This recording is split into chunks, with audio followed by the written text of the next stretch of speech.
Dibandingkan dengan Gunung Cikuray, Guntur, Manglayang dan Gunung Puntang atau sederet nama gunung kondang lainnya, Gunung Putri dan Gunung Malang tidaklah terlalu dikenal orang. Gunung yang menjulang di perbatasan antara Kabupaten Bandung dan Kabupaten Garut ini, sebenarnya memiliki cerita yang jarang diketahui, seperti halnya Gunung Mandalawangi yang berada di sampingnya, terutama pesona magisnya. Setidaknya itu yang kami dengar dari cerita yang beredar di masyarakat setempat. Konon, mendengar dari cerita masyarakat setempat, bahwa gunung tersebut masih sangat angker. Selain masih banyaknya binatang buas seperti babi hutan, juga ada cerita-cerita mistik lainnya yang terkandung di sana. Hal ini diperkuat dengan adanya makam atau petilasan di puncak gunung, yang dulunya menurut cerita rakyat adalah tempat bersemedi atau bertapa. Semakin tergelitik rasa penasaran kami, tertarik untuk mengorek lebih lanjut mengenai gunung tersebut. Hari itu, Minggu tanggal 18 Oktober tahun 2020, kami sepakat akan melakukan napak tilas ke gunung tersebut. Tidak menunggu terik matahari, jam 9 pagi kami sudah berangkat dari rumah, yang sekaligus merupakan base camp Abasi Adventure, rental peralatan dan perlengkapan pendakian yang berada di wilayah Kecamatan Cikancung. Makasih buat Abasi Adventure. Ini guys, 3 gunung yang saling berhimpitan. Kita akan melakukan perjalanan ke sana. Kayaknya masih kekejar sih kalau lihat dari ini jarak, tapi kalau ke sana tuh kayaknya nggak mungkin, ke gunung gede itu, danau. Oke, sementara cukup dulu, kita lakukan perjalanan lagi.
Sekitar jam 10 pagi, kami sudah sampai ke persimpangan perbatasan, Kecamatan Leles dan Kecamatan Paseh. Kebetulan di situ ada warung kecil yang menyajikan minuman dan jajanan ala kadarnya, seperti kopi dan gorengan. Kami pun istirahat sejenak sambil mencek ulang perbekalan, dan mencari informasi lebih lanjut akan mitos gunung yang akan segera kami telusuri.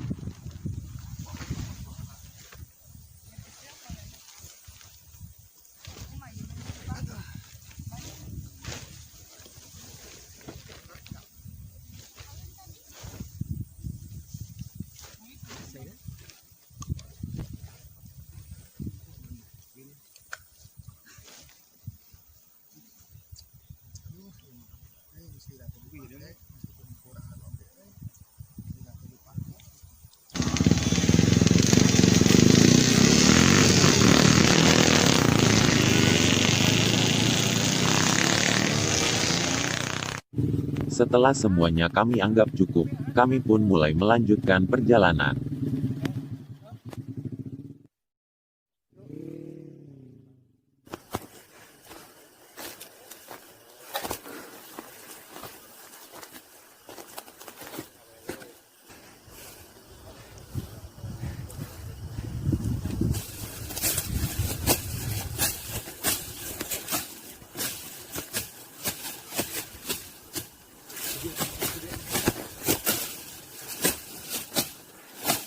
Nah itu yang bahaya Ki. Yang bahaya guys. Tanaman berduri ini mah. Duh. Kami tidak menyia-nyiakan waktu, terus berjalan menuju hutan, dan mulai menebas ranting, pohon dan ilalang yang menghalangi jalan kami. Ini kelihatan. Aduh, Habis untuk kelihatan. betul. Butuh waktu sekitar 1 jam lebih untuk melintasi hutan pinus.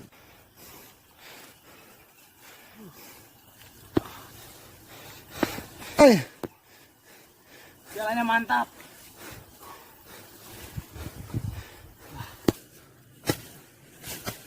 Beberapa kali kami berhenti, berkoordinasi kemana kami harus tentukan arah jalan, karena semenjak masuk hutan, tidak ada lagi jalan setapak yang terlihat.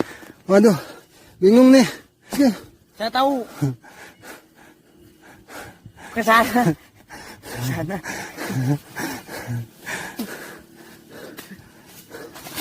Medan yang ditempuh lumayan menantang, tidak hanya jalan setapak yang menanjak, tetapi juga rerumputan rimbun, dan semak-semak berduri menghalangi dalam perjalanan kali ini.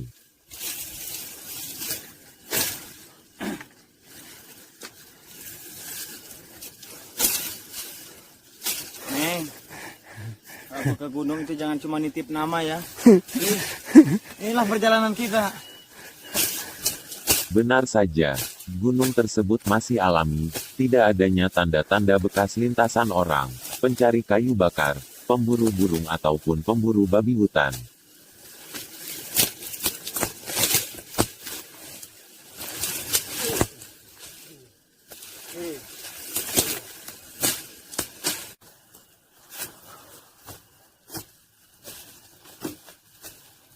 Kita si Kemar nih. Si Kemar dari Gunung Putri. Untuk menghemat tenaga, kami memutuskan untuk beristirahat sebentar. Kami yakin, perjalanan seterusnya pasti akan semakin berat. Ma, Bapak.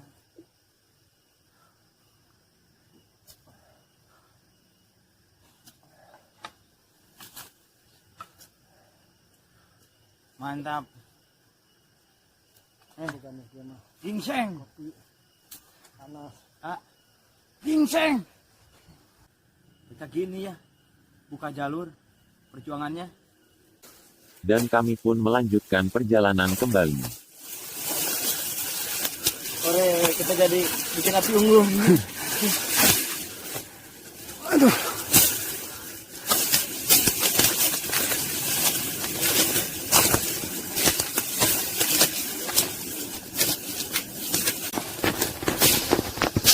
waduh guys, ini terlihat sangat sulit sekali. Mudah-mudahan bisa menemukan dan membuat jalan yang lebih mudah. Nah, ini bekas cari makannya Bagas ini. Heeh. Banyak tuh. Buat cari makan Bagas. Ya mudah-mudahan Kita nggak ketemu sama kita ketemu sama si Bagas. masih Bagas. Oh iya, itu tempat makannya ya.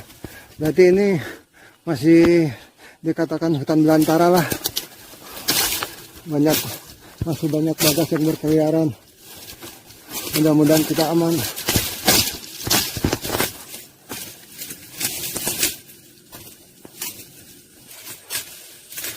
Terjebak nih, nggak ada jalan sama sekali.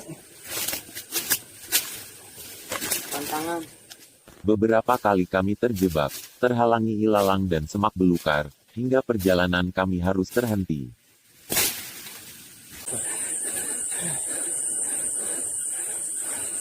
Ini masih, aduh jalannya. Ini masih belum ada jalan sama sekali nih. Kita terobos aja jalur ini Ki. Ya. Lanjut. Awas, hati-hati.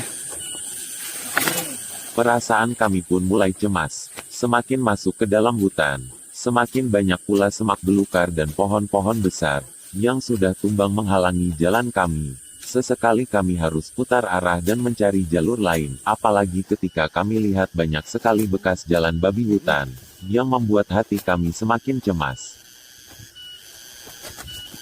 Sudah 4 jam lebih kami memasuki hutan. Suasana semakin sepi, hanya suara serangga dan riuhnya dedaunan yang tertiup angin. Kadang masih terdengar suara mesin pemotong kayu yang tadi terlihat di saat kami melewati perkampungan. Kita harus cepat-cepat Ki. Takutnya kita kemalaman di hutan nih. Tuh, sebelum maghrib kita harus nyampe ke puncak. Jalannya masih tertutup. Ke sana kali gitu, ke sana. Ini rumit nih. Nah, ke situ aja Ki.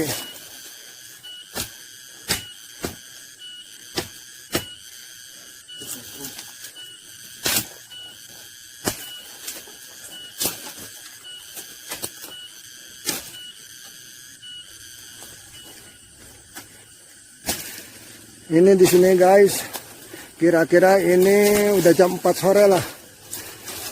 Masih siang sih sebetulnya. Tapi kalau di Sunda sih ini bunyi ini namanya tongeret.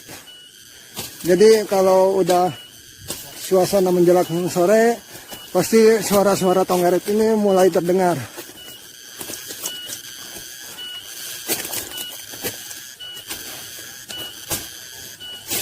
Kita terjebak lagi guys.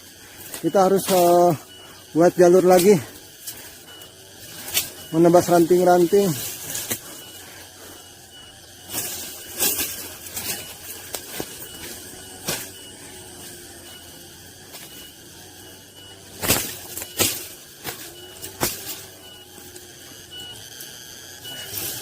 Nah itu Ki yang ke atasnya Ki. Biar karinnya nggak nyangkut.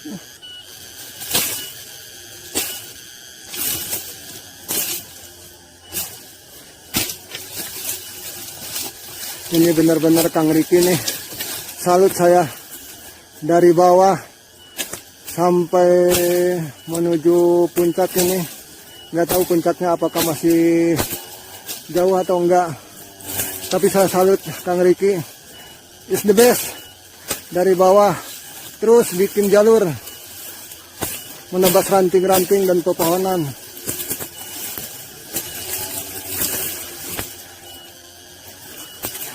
Semangat terus Kang Riki. Semangat terus. Yang paling bingung nih. Tiba-tiba, ada suara yang sangat mengagetkan kami. Ada apa Ki?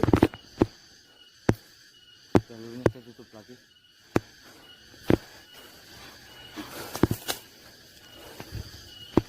Bingung Waduh, jalan membingungkan lagi nih. Coba Ki, kita istirahat sejenak Ki. Kita berdoa dulu Ki, biar dibukakan jalan yang lebih terbuka lagi Ki. Kayaknya ini jalan tertutup semua nih. Balik lagi. Coba balik lagi. Kita ambil ke arah. Kayaknya nggak akan tembus nih. Berapa ratus dari bawah ke sini? Kita udah bikin jalur, akhirnya tertutup lagi.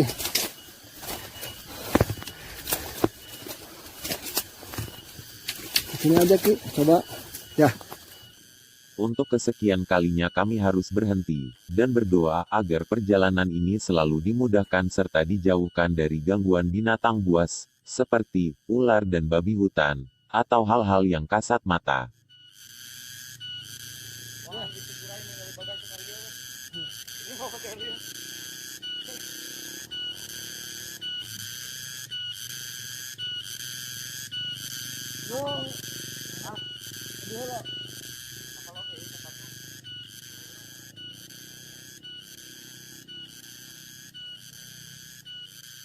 Sambil beristirahat, kami pun membuat senjata dadakan berupa tombak, yang dibuat dari dahan pohon, agar ketika ada babi hutan atau sejenisnya, setidaknya kami bisa menghindari serangannya.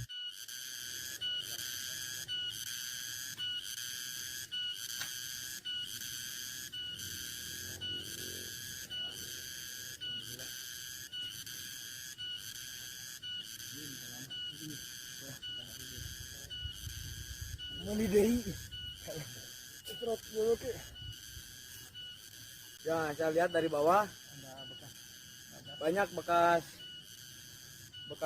itu kari makan bagas. Ya makanya ini kamu bikin dulu tombak nih.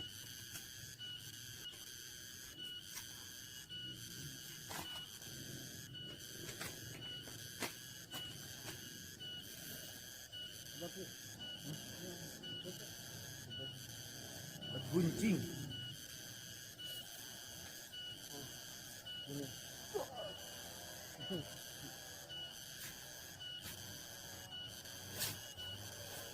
Yang eta jadi itu guru kubro kak. Apa itu bebek ku ieu. Jadi, dari saya. Mana? Itu. Dari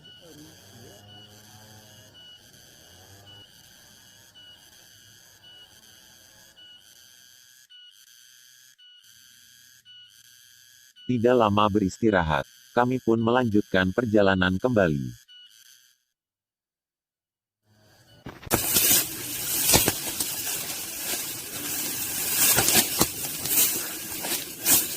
Bisa.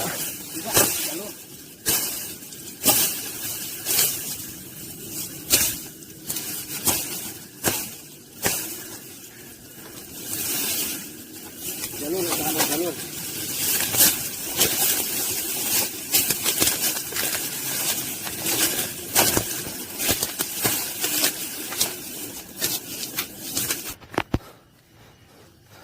Gimana guys? banyak daya. Berdaya. Tepatnya jam 5 sore, kami sampai di puncak Gunung Putri. Rasa capek dan lelah yang tadi menemani setiap langkah terbayar lunas, melihat betapa agungnya Sang Pencipta. Mata kami dimanjakan dengan pemandangan yang sangat-sangat indah, di mana kami bisa melihat hamparan kota Garut dan sekitarnya, dikelilingi gunung-gunung yang menjulang tinggi, seperti Gunung Guntur, Papandayan dan Gunung Cikuray. Namun sayang, karena hari sudah menjelang maghrib, kami harus bergegas turun. Semak belukar dan pohon-pohon kaso yang tingginya mencapai 2 meter, tidak mungkin bagi kami untuk mendirikan tenda dan bermalam di sana. Ayo, coba bikin jalur ya. Demi mempersingkat waktu, kami tidak mungkin kembali pada jalan yang tadi kami lewati. Tidak adanya dataran untuk bisa mendirikan tenda, membuat kami harus mencari jalan lain. Walaupun harus melintasi lembah dan jurang.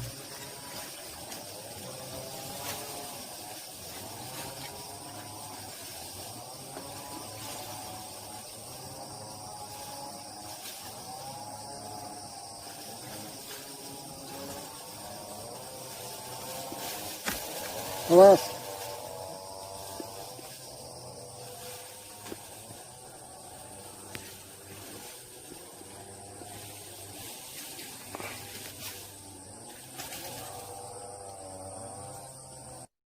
Sampai jam 9 malam, kami masih berjalan, menyusuri lorong-lorong dan semak belukar serta pohon-pohon besar. Perjalanan yang sangat melelahkan, kaki kami seakan-akan sulit dan berat untuk melangkah. Akhirnya tepat jam 10 malam, kami sudah bisa keluar dari hutan belantara, dan sudah berada di hutan pinus milik perhutani. Akhirnya kami pun mendirikan tenda di sana, karena sudah tidak kuat lagi untuk berjalan. Gunung Putri, gunung yang bahkan tidak terdengar di kalangan para pendaki. Akan tetapi, Gunung Putri mengandung banyak misteri.